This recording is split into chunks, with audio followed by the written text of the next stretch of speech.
clearly. I don't know if maybe it's a hint of, I wouldn't say I'm tired. I don't think that's the right word. There's got to be something else for when your creative juices are overflowing and you can't seem to put your foot on base. You're charged up.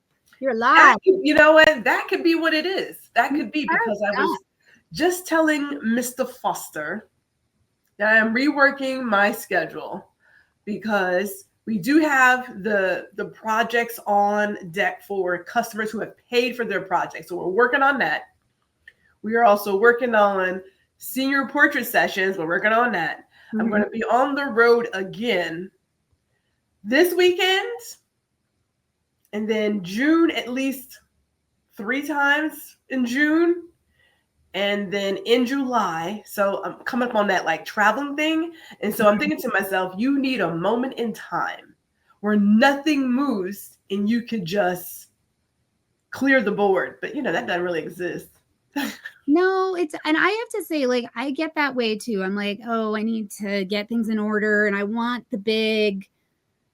Partially, I think just because when you're younger, you can make that space. And that's kind of how your life is set up, right? Like you do school, and then you come home and you get to like intensely relax. And yes, I find that as I've, built my life, and that not only does that not how my life is set up, it's a lot more integrated. I relax for shorter periods of time more often, right? Mm-hmm. But also, like, I don't really want to check out like at the way, I wouldn't want to not work for a whole summer. I like kind of the things that I do. I'd find something to do, right? And so I don't know. I think I feel like I also work with people who, we work with people like us, I guess, and who do the same thing where they're waiting for that ideal day where they could just get through it all. And I'm just like, that's not going to happen. So pick like 2 hours where not you, but like just pick 2 hours where you can do this, or what's your priority. Mm-hmm. But I don't know. I don't feel like things get done in the same way as you get older. No, I don't think so. I was telling my grandson, he's like, yeah, I'm working, going to school. I'm working, going to school. Blah, blah. And I was like, you know what? When I was in college, I was able to work 2 jobs. So I had a job at the school. I was a student ambassador, so and then I worked in White Plains, which is a train ride outside of Manhattan, Friday, Saturday, Sunday. Sometimes Monday we had like a holiday. And yet and still I was able to get all the work done, be a scholar, still graduate with high honors, and go out and party. And I was like, I don't know how we got it done, but we showed up for all the things. Mm-hmm. And now I'm like, man, I don't know where that energy. Somehow, though, according to other people, I still get a lot done. They're like, I don't know how you do it, G. I was like, well, hey, that makes 2 of us. But let me. I don't do it either. Well, I also feel like, and I love tech. I love tech, yes. But I do feel like the more that I step away from the constant interruptions, the more I get done. Like I went into the mountains this weekend with some friends. And I did not bring my laptop. And I was just like, no, I have not been body snatched. I have just decided I'm going to try this whole thing. And I had whole swaths of hours, like genuinely like 8 hours in a row where I wasn't even like aware of where my phone was. It was in the room on the charger. Like, I was just like, wow, like this is old school. We were just in a place doing a thing. That was really nice. If I come up and find a cocoon, look, it's not good for you, okay? I'm just telling you that right now. I just literally went into the mountains and then hung out with the people there. I've seen the mountains. But I was like, hey, it was kind of nice. I'm gonna do this again.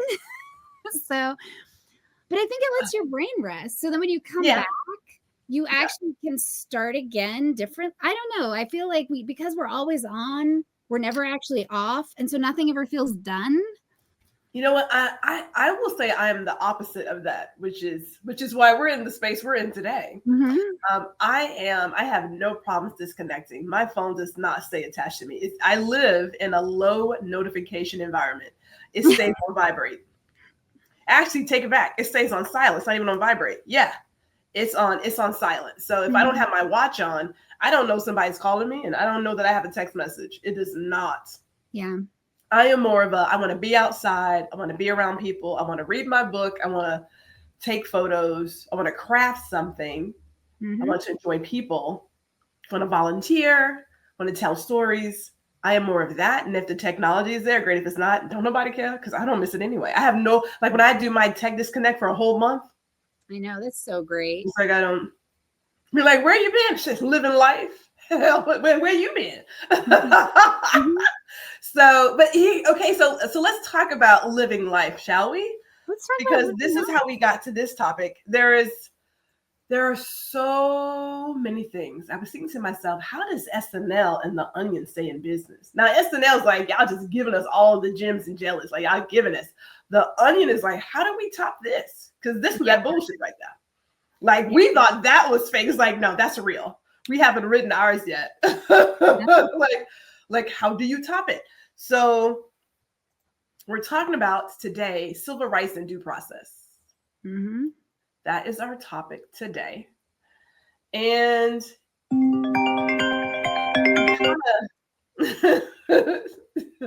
you're good. I was sitting here thinking to myself, okay, how do I even start this conversation? Because we shouldn't have to have it.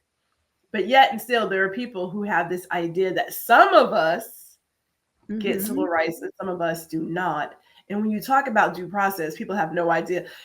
The average education level, no. Understanding of what I consider basic things, oh, it's so telling right now. It's so telling. So let me do this. Let's play our little fancy intro, and then we will get into the rest of our appetizers.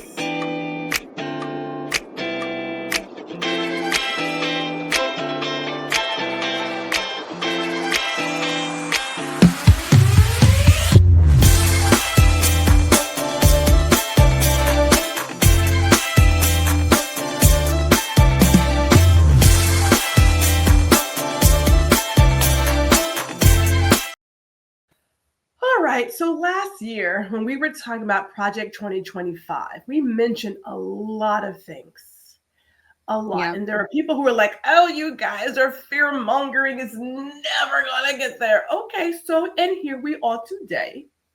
Where people are being disappeared and all kinds of whatnot is going down.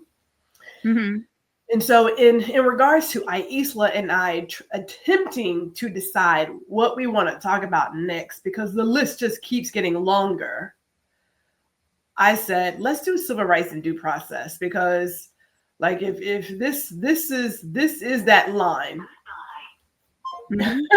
This somehow, okay, so let me tell you about real quick. I'm sorry. We are having all the tech things. So in the midst of that, I get a phone call and I forget that these hand gestures, I talk with my hands. These hand gestures, well, they just answer the phone on the watch. Oh, nice. And they were like, I was like, who is that talking? You're on the air. What's your question? I need to put my hands away. If you don't want me to talk, you can bound my hands. But yes, civil rights. So Aicila, before I get into our first definition, would you just share your thoughts about the current state of civil rights and due process? Or just go with civil rights first. Let's start there. Well, so the thing, because you were talking about people think only some people should have civil rights. And I want to tease that out just a little, which is that because it's rare that it's said that directly. So people are, they can kind of pretend where they're coming from. And it's that there's this framing of it, right? That we're going to get rid of the bad guys. And then the question is, well, who decides who the bad guy is? And I learned in my American Civil Liberties class when I was in college that the best way to ensure fairness is they use the metaphor of a cake. They say, if you have a cake, assume everybody likes the cake. If you're not a sugar person, just try.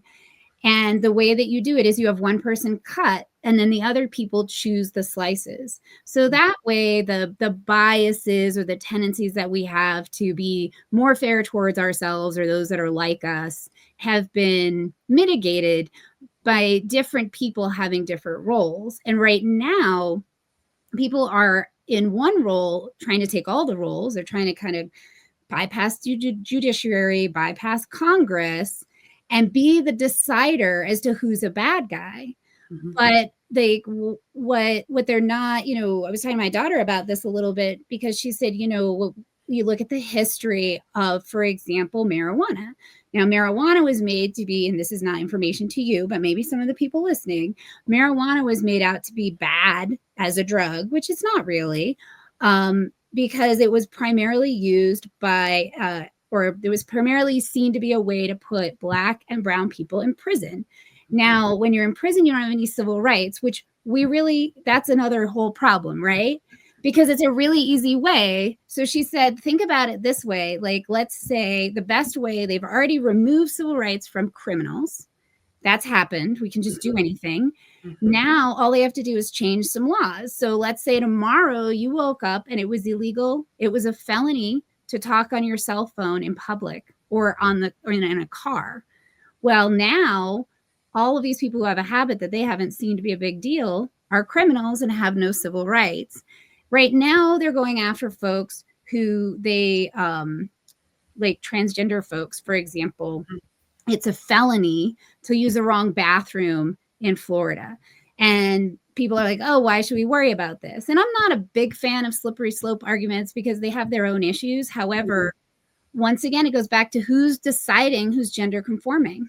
Mm-hmm. Would I be gender conforming if I was wearing pants? Are you gender conforming because your hair is shaved close to your head? Mm-hmm. Would that make you a felon? Well, depending on who's deciding in that moment, it might. And that's the part that I feel like people are missing is, there's this, we all have that, Disney adolescent simplified persona in us that's like, let's make things safe. Let's get rid of the criminals. Like, that's a very easy thing to incite in people because we all have some level of that. And you have to step in and say, but wait a minute, who's deciding who's bad? Yeah. Making these decisions, because that's what is ultimately going to create whether or not it's a civil liberty or not.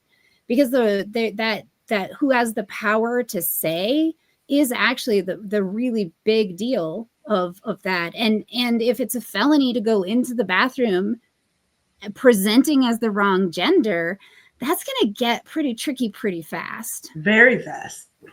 Yeah, because I recall a young lady, as she defined herself in her video, a stud, and these two officers followed her into the bathroom. Like, you shouldn't be in here. And I thought, do you not understand that you're a man in a woman's bathroom telling a full-fledged woman that she doesn't deserve to be in there because you think she's a guy? Mm-hmm. Like, you're the dude in the bathroom. Yeah. Well, like, did you just miss the part where you're the person making this unsafe for all of us? Like, how does that, like what? Yeah. Really? They can break that rule for our safety. And that's another real issue with the ways that it's very predictable, unfortunately, but the way these things kind of line out. And the other thing I want to point out is that we've been fighting this fight for centuries. Mm-hmm. Joan of Arc, one of the crimes that she was murdered for was cross-dressing. Mm. That was part of her, her reason for being killed was she wore men's clothing and did men's jobs. So this is not a new problem. Yeah. It's an old issue that's being weaponized. And for some reason, people buy into it, which I don't get. That's a whole other conversation. I was going to say we need to have a whole thing on fear itself, because I have never felt any fear around anyone of a trans experience. Not a one. Right? Never, not once. Mm-mm. No. Mm-mm. Nope. When I'm out and about, never once. But there are particular persons that if I see them in a group, and this happened recently, if I see them in the group, the hair on the back of the neck goes up like, should you be in protection mode? because they have a history of doing some disgusted, violent things. Yeah. Mm-hmm. And I'm going to say it ain't a trans person. No. So, but that is not today's topic, because we are good to go on. All right, civil rights and due process. That's where we are. Let's go with a quick definition of civil rights. Civil rights, the fight for civil rights in the U.S. has deep roots from the abolition of slavery to the civil rights movement of the 1960s. Landmark moments include the Civil Rights Act of 1964, which outlawed discrimination based on race, color, religion, sex, or national origin. When we talk about due process, the concept of due process dates back to the Magna Carta, that's 1215, and was later embedded in the 5th and 14th Amendments of the U.S. Constitution. It ensures that no person is deprived of life, liberty, or property without fair legal procedures. So why? We got those basics down. I believe we have those basics down. Mm-hmm. I say I believe, but the actions we see right now today say otherwise. Mm-hmm. They say otherwise. And what is so audacious is that you have a group of people who are trying to flip what is happening, because all of a sudden, wanting to call out the hypocrisy, wanting to hold folks accountable for their hate is now a sign of being oppressed. Mm-hmm. It's like, no, I'm the one who's being discriminated against. I'm the one who is suffering. Is like, are we in the same universe? Is this us? So let's talk about not in the same universe. You're like, wait, what? So let's talk about why it's important really quick before we jump back into our conversation. So why is all of this important? Here's the deal. It's like, why is this important? Why is it important? Well, the civil rights protects individuals from discrimination and ensures equal opportunities in society. So let's go with that one. There is now this sort of reverse racism, which if you're a person who is logical, you cannot tell me that racism doesn't exist, and then out of the other side, over here, you say this is reverse racism. Well, if it doesn't exist, how does this exist? Because you got to have both, no? Right. Like how does that work? How does that work? It's a weird. I've seen it a lot. It's a weird human thing, and I think a thing when you haven't dealt with a lot, your emotional resilience is a little bit less developed because you haven't necessarily faced a lot of things. Mm-hmm. You'll get something the minute it happens to you, or you think it's happening to you. Like, you see it with kids a lot. They don't understand the rule until they have an experience where, their friend does something. They're like, oh yeah, that's bad. Cause and what is unfortunate is that we would like people maybe to learn that in grade school, so that when they're adults making decisions in the world that affect hundreds, if not thousands of people, or even just their community, maybe they don't engage from that perspective. It's a human trait that we'd like to see more in 12-year-olds than in 30, 50, and 80-year-olds. But that's just, a little hope here on my side of things. But like Candace Owens, she came out in support of Harvard for free speech.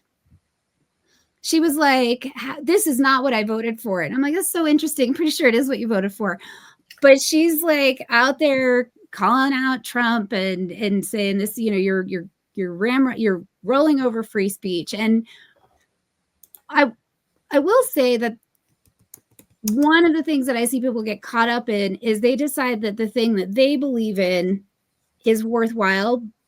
And so, like, if I think it's okay, if I think women should have the right to choose, right, that puts me in a different, that puts me in a whole, like, people decide that means a whole lot of things about my politics, which may or may not be true, right? Or if I really say I support the Second Amendment, that puts me in a whole bunch of ideas. But when you listen to the arguments for both, there's a lot of similarities. Now, I have feelings about, making a decision about that affects you personally versus something that can harm a lot of people. So there's a community piece that's really different, but the individual piece tends to be really similar. Let's go from my current point of view. The reason why I believe a lot of people, US citizens, take having civil rights for granted is because they didn't have to fight for it. By the time they came on, depending on how old you are, because we're talking 1960s, it wasn't that long ago. Right. We're not talking years and years. It was not that long ago. Mm-hmm. It's just a rock and a skip away from today. Yeah. But if you haven't had to fight for it, then you think, it is easy to take for granted what someone else has fought for, and you're enjoying the fruits of their labor. I find it interesting, telling that you have persons who are women, you have persons who are disabled, you have persons of all other kind of ethnicities that are not Black, who look at civil rights and say, well, that's not my problem. But keep in mind, the people who put their bodies on the line fought for that, and you are getting the benefits from their fight. Yeah. And so because you've never had to fight for it, you don't appreciate it. You just think, well, it's just here because you have some proximity to whiteness. Fact of the matter is, you're part of that. Mm-hmm. You're very much part of it. Yeah. So I will let you pick up and share your thoughts. Well, I mean, I 100% agree with you. And I think the lack of education around how these things have happened is both deliberate and a big part of the problem. Because people do think, oh, like I'm not part of that group, and not really understanding actually you are, like, and it's the propaganda of, we talked kind of about a meritocracy, and there's this idea of, oh, if I'm doing well, it's because I'm good at things. And it's like, well, yeah, no, your effort and that matters.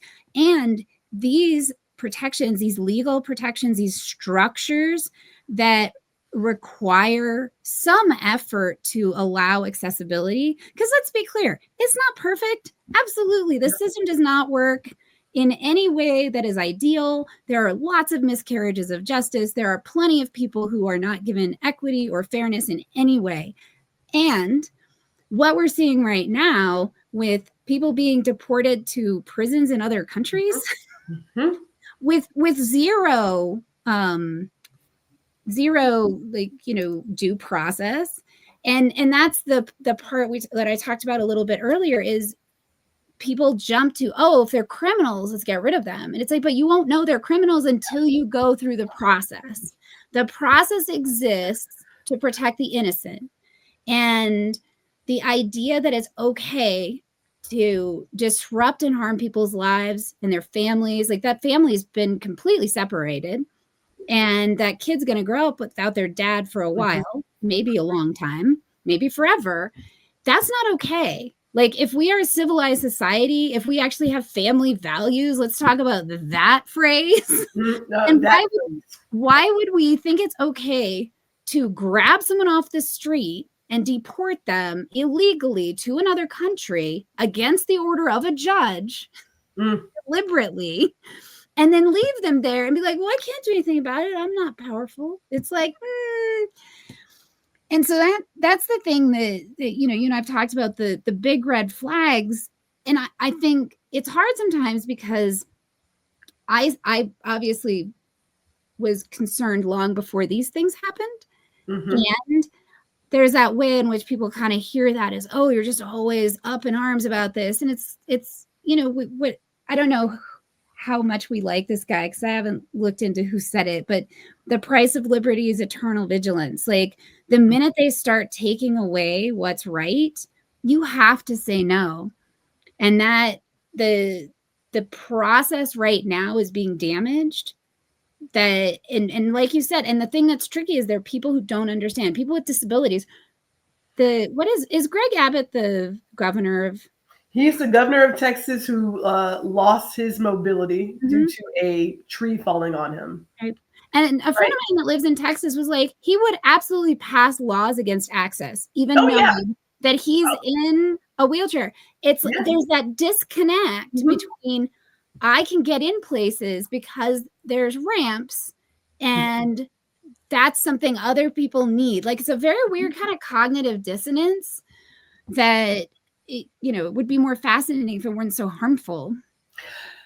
So let's stay on that line, because I think about how I don't watch a lot of the White House press coverings or whatever they're called, because I don't have time for that. But it was noted that there hasn't been anyone to sign for those press conferences since they took office, since they rolled back ending diversity, equity, and inclusion. Right. Mhm. So people who depend on someone signing what is being said, they don't have that. They don't have it. If you look at Ohio, who is going full steam ahead on removing everything that revolves around diversity, equity, and inclusion, Mhm. wanting to get rid of their department, wanting to, take away different kinds of grants, what have you. There are young white women saying, I don't know if I want to go to school in Ohio, let alone attend any of these universities based on what they're doing, because you never saw yourself as being part of that group. Right. That's the deal. Is like, you were always part of that group. There are a lot of people who are like, wait, I don't understand why that. It's like, yes, because that's you, bitch. That's you. You're part of it. Yes. I understand that we have a certain set of people who are like those loud, yapping, itty bitty dogs, and they are loud. Like, Mhm. let's take a Chihuahua. I think Chihuahuas are kind of cute, but they're just loud and yappy. Mhm. Big, big, big, bark, but the bite is like, yip, yip, yip, yip, right? But Yeah. they are the loudest. And so they keep saying stuff, and you're like, yes, DEI means Black people. I get that you wanted to do that, but Black people understand that includes everybody Mhm. in this bucket, has always included that, right? Has always, when you had those young Asian people hooking up with Ed Bloom to roll back affirmative action, they thought, well, I have this proximity to whiteness, I should be okay. No, you're No. not okay, because you were always part of this group. You Yep. were always here. You just hurting yourself. Now, let's talk about Candace Owens. Okay. And I think, do I believe it's great that she said something? Yes. And also no. Because you're part of the fucking problem. You created this because you also saw yourself as some proximity to whiteness. And it was all great when it was all great. And then you realize, oh snap, they're actually coming for me. They were always coming for you. Mhm. They were always there. So now that you can no longer, in good conscience, support the foolishness, but that train has already left. That it's gone. Yep. How do you stop it when they have disabled the emergency brake? How do you stop it now? Because this is why we're here. Yep. This is why we're here. All of that rhetoric that you were putting out and all the dumb stuff you were putting out, which she has every right to put out, she and all the others, Joe Rogan, all of them, you have every right to say whatever you want to say. However, when you don't have the foresight to see history repeating itself, you don't get a gold star. You don't get No. a ribbon. You don't get a fucking brownie point. You get held accountable for being part of the fucking problem that you created. Yeah. Because in what world has that kind of thought process ever worked for anybody in this country? In what world? Right? So I appreciate her telling her viewers, and there are people who listen to her, who Mhm. look like her, who are like, wait. She's no longer on, she's no longer on the 47 train. What happened? Yeah, because it's a problem. It's always been a problem. I never understood, and I know I'm talking too long, so help me out on No, this. I'm you're sorry. not. I never understood um, the idea that I have to knock someone down to make myself taller. Right? All that says is you are proving my point. You're mediocre. You got problems. Yep. You don't really have what it takes to do whatever it is you want to do. I don't know. Maybe you do. You just haven't applied yourself. It's a But when you, I think it's a fear thing, right? oh, Like, it's it's a most definitely total fear. fear thing. And It's it's most not definitely fear. and it's not and that's and there and the current issue, a friend of mine said this because I was like, it's so predictable. I don't understand why it's successful. And she's like, it's a playbook for a reason. I'm like, gosh darn it. Yeah, you're right.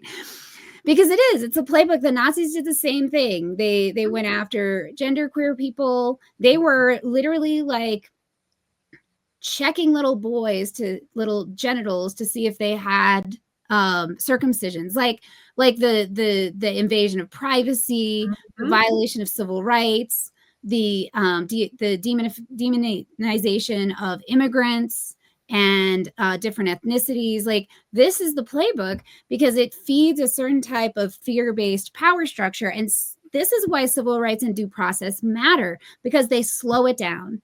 They force you to take a beat. They force you to think about what's going on and whether or not it's the right thing. And if you actually have the evidence you need to convict someone or at least detain them, there's a reason it exists, and it exists to stop this kind of behavior. Typically, it's more to stop it, in a smaller subset. It's not the whole, federal government, but still, that's the point of this. And it's frustrating, right? Like, I get it. Who has not been frustrated by the absolute ineffectiveness of our justice system? We talked about it earlier. I love Boondock Saints, and Boondock Saints is this total vengeance movie, and I watch it every year. But you know what? I would not be okay with that. No, because they shoot people indiscriminately. They kill someone for being at a strip club because they're Catholic and they think that's wrong. And it's like, you know what? We don't get to make that decision. You can avoid it. You can decide not to go. You cannot be friends with people that go. You have a lot of options, but you don't get to punish them or hurt them or kill them or take their stuff because they're doing something you don't like. That is the fun and hard part of trying to coexist with people in a world where there are options and we're different. Well, it could be as simple as just mind your business. If you want to put, I say it all the time, if you want to put sugar in your grits, I don't care. Right? Put sugar in your grits. But there is this weird fascination. Let me come back. There's this weird fascination that we all have to be alike. I don't want to be like you. No. What do we can agree on some very basic things. Let's not steal. Let's not commit murder. Let's, you know what I'm saying? Like some basic stuff. After that, clean air and clean water. Right? Clean air, clean water, right? After that, I don't want to have to worship the same way you do. I don't want to have to date the way you do. I don't want to dress. Like, that's the whole point of being an individual. Why are we so fixated on making everyone a goddamn lemming? Like, where does that come from? Now, I believe, and we're not going to do it today, so we'll put it on the docket for our next one. Okay. I believe it's fear-based. I'm going to say it for 5,000 times.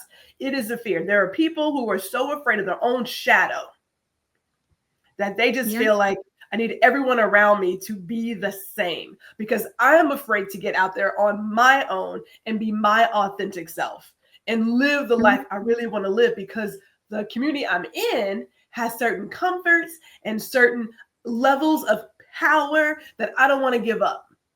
So I'm going to keep myself in this box because that's the thing to do. But because I'm in a box and I'm frustrated and I'm angry, I'm going to lash out on you who are doing the things that I wish I could do. Well, stop wishing it. Get up and do something, right? Like, just do what you got to do. You know what I'm saying? But I believe a good chunk of it is steeped in fear. And I will go ahead and use Master Yoda's words, right? About fear and anger and how it leads to really dark decisions and places. It really does. It does.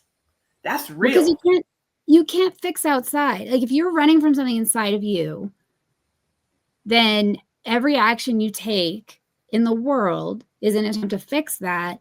And all it does is make you feel worse. And it doesn't do anything in that other space. And I know, like, I can know that and still have, my own moments of being overly interested in avoiding this discomfort or whatever. Like, I get, like, there's room for grace.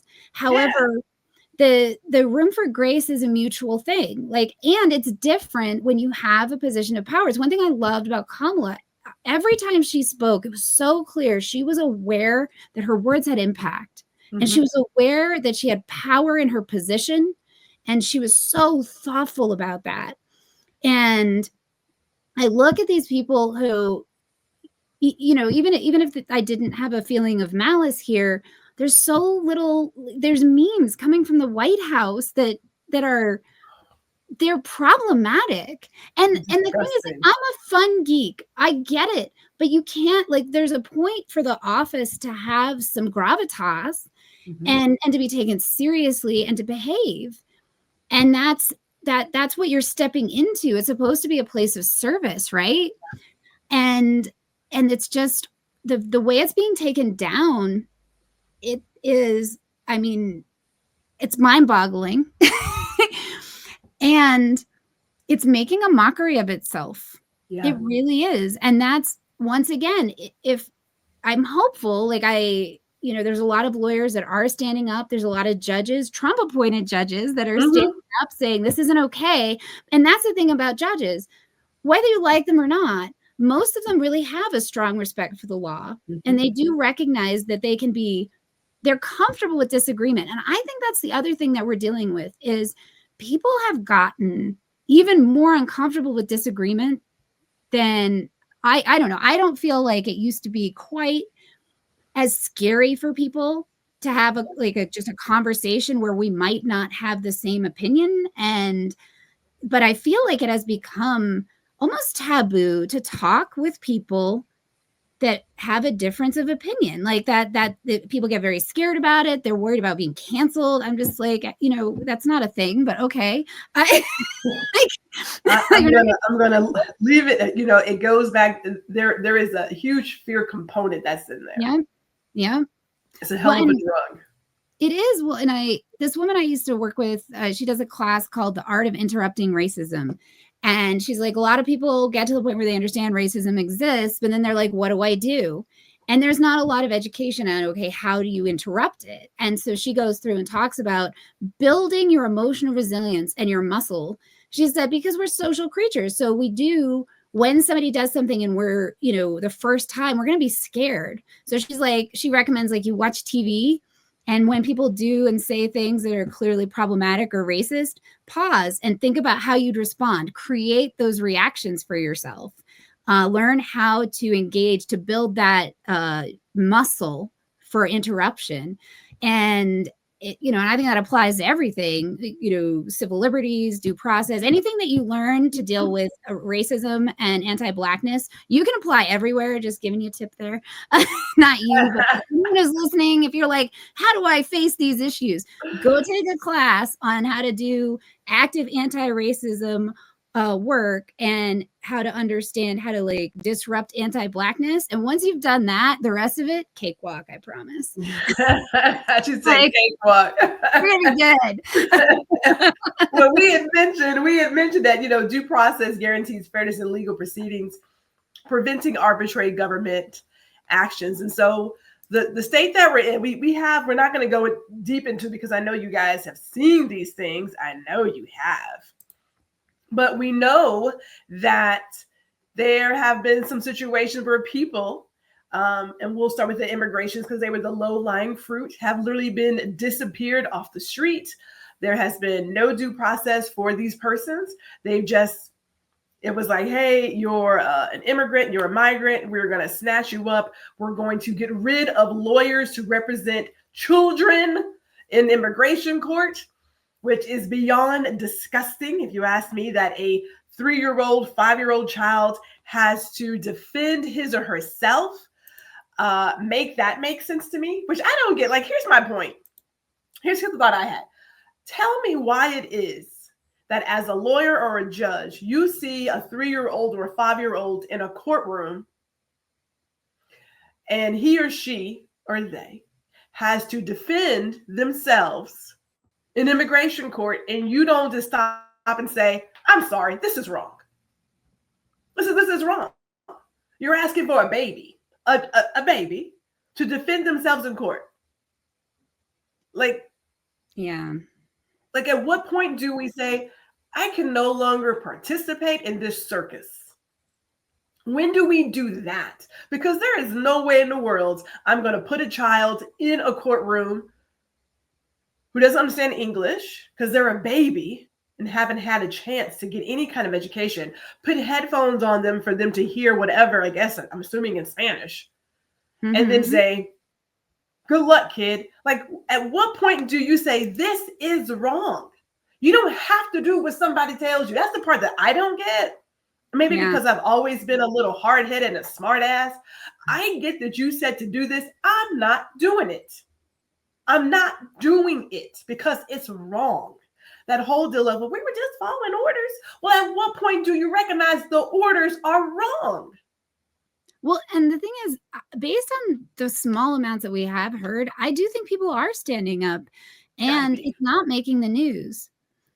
I mean, I know, like, I don't know where you get news anymore, really, because Twitter used to be a great place to fact check and connect. That's not happening.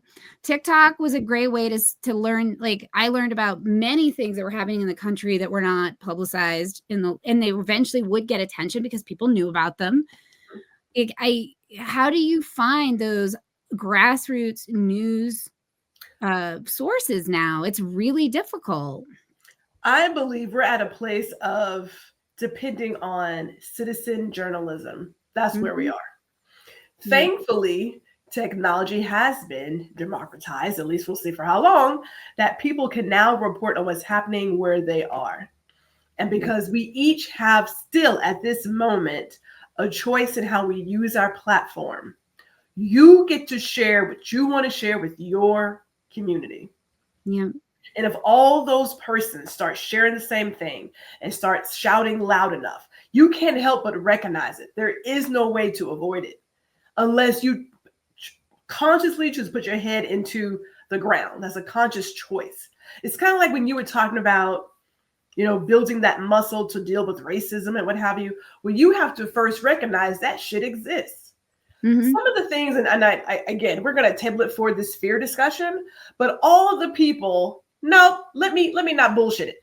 All the white folks out there who were saying, well, I don't think white kids should learn about this and feel bad about it. That's you. That is you putting out there that you have yet to wrap your arms around your people's history, that perhaps your grandmama, your granddaddy, your great-grand, whatever, they are the people who are throwing rocks at Black children trying to go to school. Those are your people. That's your history. You have not done the work to accept it. I'm not saying that it has to be you, but we can act like it didn't happen. Right? As this one guy was like, well, in regards to history, we don't have to focus on all the bad things. America has some good virtues. Well, you can't come from, I came into a country that already had people and then jump to like the 1940s. So what happened in between here? What happened here? Don't look at that. Don't look at that. I mean, like, I'm sorry. You got to explain it. And the fact of the matter is when they talk about we need to protect the sanctity of white children's childhood moments and memories. Right. It's because having these Black bodies here, that's your inconvenient truth. You have to explain how we got here. That has to be explained. Like, you have to tell somebody, well, how did they get here? Because they were just, how did they get here? How did we get here? Yeah, you got to have a conversation. Yep. But you don't want to do that yet. I say yet. Yeah. Well, and it's and that's kind of a social thing, but there's this weird, like, we want quote unquote like civil rights and due process when it comes to like people understand. So you were talking about reverse racism. We want people to understand our experience, that we want our kids to not be too emotionally inconvenienced or harmed by acknowledging the truth. And the thing is that doesn't work that way. And if we really want to move past it, we face it. We take responsibility. We understand the impact of the history, and then we actually make decisions to move forward in a way that's brings in reconciliation. And the avoiding of it, I mean, you see this in people as well. The more you avoid facing something, the worse it gets. And I think that's part of what we're seeing right now is that it gets so much worse because we're not facing it. And so I don't know. I know we've gone a little around it because the the thing about due process to me and the civil rights movement and civil rights in general in our country is that it's this cognitive dissonance of we believe our country is this one way. And those ideals are beautiful ideals. We should be trying to live them. And we need to actually try to live them, which means we have to do the work. We have to understand our history. We have to take accountability. We have to work together to create something that's genuinely better for everybody. And the people that are scared have to deal with themselves. Yes. Like that's the problem, is they're not dealing with themselves. Well, let's share one more in terms of current events. And again, I am certain that you guys have seen these things in the news where we had a number of college students here on student visas who were expressing their freedom of speech who were disappeared. They just got snatched up. Like that's how that worked. And so you're asking yourself, like, how is it that this is happening? Oh, wait, hold on here. Hold on. There we go. Want to make sure we have the right one. So there are students who are being disappeared. And the fact that one of them wrote an opinion piece, like a year and a half or so after the fact. And there were people, but there have been some right-wing groups who pride themselves in being the persons who put their names on the list of saying, hey, you should look for this person. You should look for that person. I say this all the time. When one person loses their civil rights, we all lose our civil rights. Every single one of us. It is not it doesn't involve me. I shouldn't be concerned. If one person loses civil rights and due process, we all lose it. Yeah. Every single one. Because if that person can't prove that what is being said, what has been told is not factual, and they don't get their day in court, you're not going to get yours either. And this is where they start. They started with those who were immigrants and migrants, and then they moved to those who were on green cards. But look how we've been treating our guests from other countries. And that you're coming at the airport, you are being detained for 2 weeks. Well, and people who aren't displaying proper gender presentation, like that's also already been started. Yeah. They've reversed the healthcare decisions for women by overturning Roe v. Wade. Like they are taking us all back as far as they can. And there's a quote that I put on the signature of my email. It's my definition of a free society is one in which it's safe to be unpopular. Right. And right now it's not safe for immigrants. It's not safe for trans people. It's not safe for guests who are coming to our country. It's not safe. And it seems like the next people on the block are those who are autistic. Yep. That's what it seems like to me. Yep. That's what it seems like. So, Aicila, if you would you share this, please? So this is the 14th Amendment. All persons born or naturalized in the United States and subject to the jurisdiction thereof are citizens of the United States and of the state wherein they reside. No state shall make or enforce any law which shall abridge the privileges or immunities of citizens of the United States, nor shall any state deprive any person of life, liberty, or property without due process of law, nor deny to any person within its jurisdiction the equal protection of the laws. Now, for all the folks who talk about the amendments and the Constitution, a good chunk of them have no idea. They don't even, they'll find that one and they ride right there. It's like, okay, I need you guys to pay attention. Because at this moment, I keep asking how far over the line are we going to let this regime go before people start saying, okay, that's too far. Yeah. I'm curious. I am seriously curious. Because when you start making a registry of those who have autism, yeah, come on now. Like,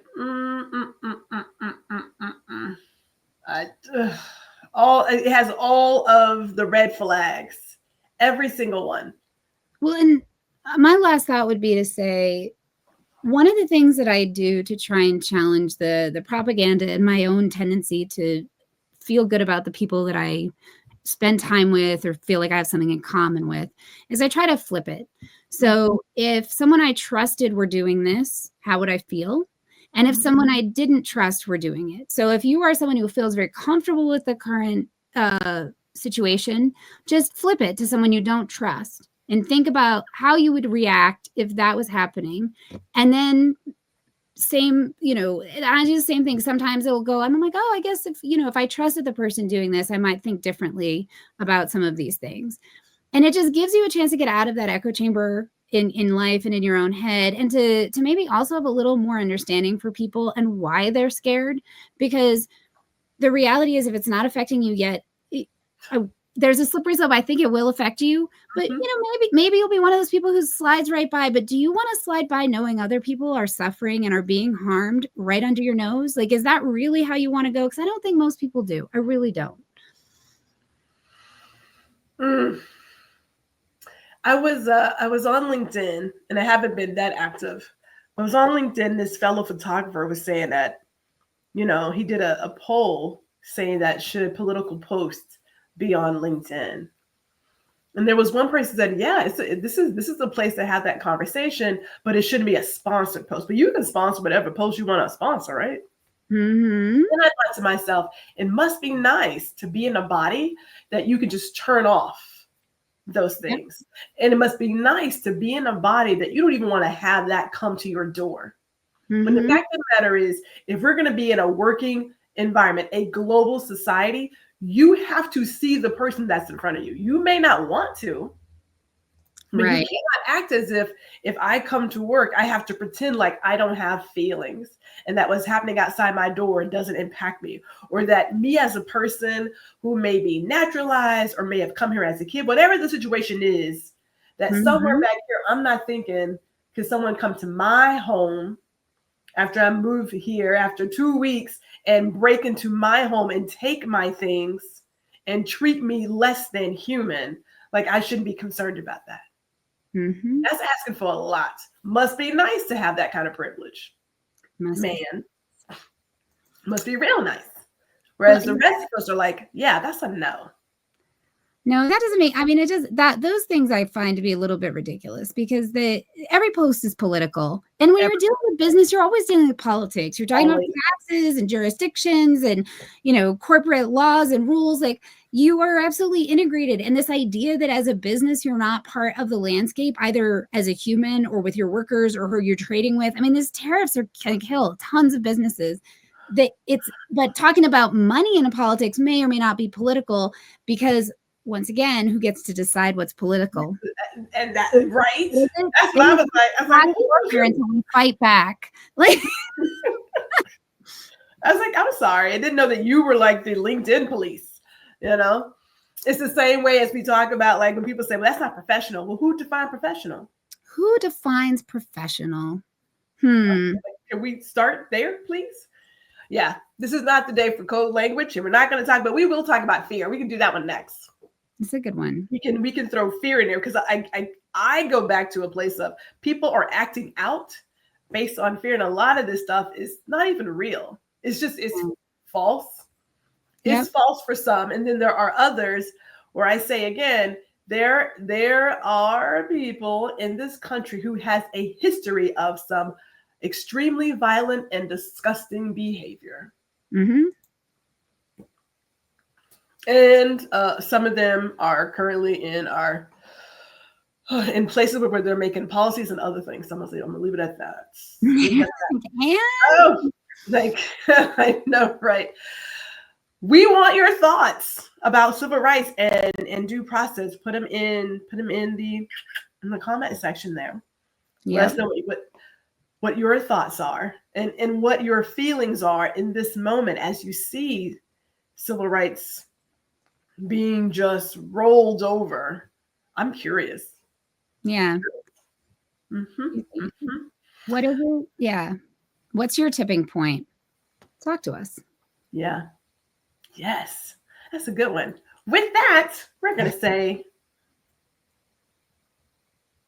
I guess we're going to say it because I haven't hit the button yet. Oh my God.